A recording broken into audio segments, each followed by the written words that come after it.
विश्व सब tennis championship फेरिला परे मोहम्मद आजम, जेमिना एवं आद्या तिवारी को दिल्ली एयरपोर्ट रे विपुल संबर्धना ज्ञापन।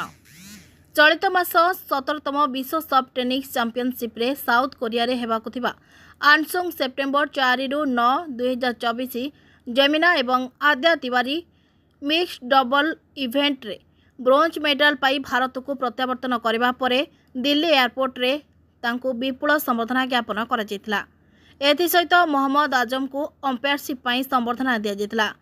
यह सफलता सब टेनिस फेडरेशन एवं दिल्ली सब टेनिस एसोसिएशन उपस्थित रही सम्मानित करथिले।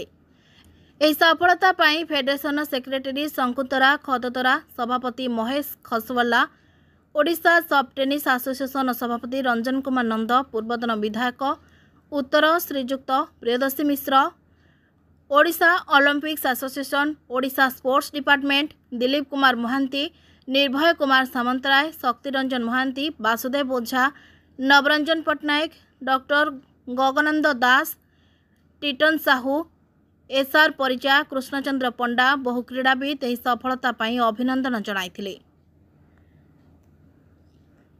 आम चैनल को अधिकरू अधिक लाइक, शेयर एवं सब्सक्राइब करंतु।